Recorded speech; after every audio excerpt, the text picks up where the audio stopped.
Good morning, Steve. What would you like to see from government that would lead you to say we're happy for Manchester to go into Tier 3? Well, I think it's important that we have the appropriate clinical and scientific evidence that justifies that. And if that evidence is there, which it hasn't been there previously, then we need an in-depth discussion regarding the appropriate financial support to allow industries such as hospitality, which are under a great deal of pressure at this moment, to continue to trade and to allow them to have a future going forward. So this is about all elected representatives in Greater Manchester being there at the table and being able to represent the people who elect them. Why has this information not been forthcoming so far? Because we could have had this conversation 3 or 4 or 5 days ago, even. So it must be possible for the government to say this is the medical clinical evidence that suggests Tier 3 is appropriate for you. Well, the last clinical evidence that I had regarding my own constituency was it had mortality rates up until the 25th of September and hospitalisation rates until the 8th of October. Now, that was provided by my local authority, so I'm sure that I'm going to get the up-to-date information very shortly, but we can only make decisions of this magnitude, which will have this impact on the basis of the most recent data that we have. So in terms of that, the data that you've seen, you're not persuaded as yet that these type of restrictions are necessary? No, I wasn't. That between the 12th of June and the 25th of September, in terms of the mortality rate for my area, that was 20 deaths under the 5-year average. As of the 8th of October, in terms of admissions to local hospitals, North Manchester and Fairfield, which cover northern Greater Manchester and a population of well over 1 million people, had 8 people in ICU beds and 71 people in hospital. Now, we need to know a lot more about those numbers, but I don't think those numbers on their own are convincing enough that extra restrictions are needed. Are you frustrated, James Daly, about this, that the government's not being clearer with you? Stig, I'm never frustrated, and I think the government are being clear. I think they're being collaborative in their approach with Mr. Burnham. I think both sides want to have talks to set out their position. I haven't had the opportunity to speak to Mr. Burnham regarding how he is going to represent my constituents. It's a slight irony that the leader of my local authority is the one who has statutory responsibility for enforcing or to put in place any coronavirus measures. And further, he needs to be there at the table, as well as Mr. Burnham, to put forward the view from Bury, Ramsbottom and Tottington with that local knowledge that we need. But so at the minute, you're not in, it's not a question of you joining sides with Andy Burnham because you're talking to one another. This is a question of you individually representing your constituents.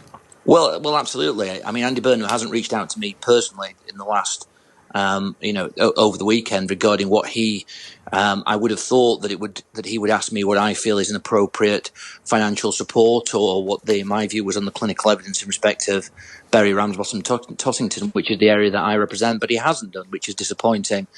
And there are concerns regarding Mr. Burnham's position because he seems to advocate a national lockdown, whilst also opposing Tier 3 restrictions, which is slightly contradictory. And I hope we're not playing a game here in respect of trying to put in place financial measures which, should we say, are being put in place for a Labour campaign for a national lockdown, which I think would be disastrous for my area and the rest of the country.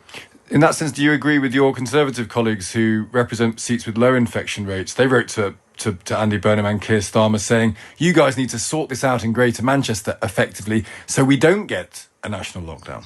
Well, I think that my colleagues were making the point regarding the national lockdown, saying that is not what the country needs, and that would be a disaster for the country. I think that my colleagues are all good people, good MPs standing up for their areas. But I think there was a mistake to link public health outcomes in Greater Manchester to public health outcomes in other parts of the country in the circumstances that we find ourselves.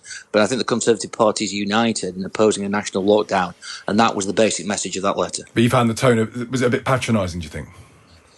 I think that I wouldn't say that. I think my colleagues are all sincere people. I know them very well. They want to do the best for the country, the best for the constituents.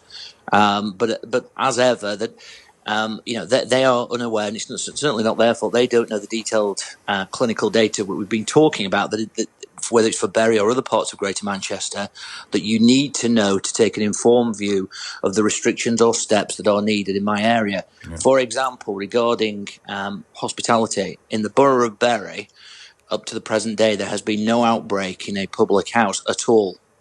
So we need to know that information as to whether restrictions are appropriate for pubs and to approach each one of these issues. So I think that all MPs should be, when you are taking a view in respect of something that is happening in a different area, I think you should have the knowledge to be able to back the comments up.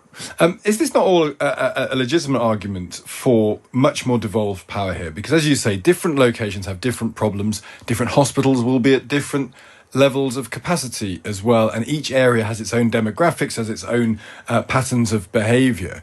Is there a problem that we are trying to deal with this in a too centralised fashion? This is a row between central government and local government, and actually the common sense attitude is to defer much more to the local side.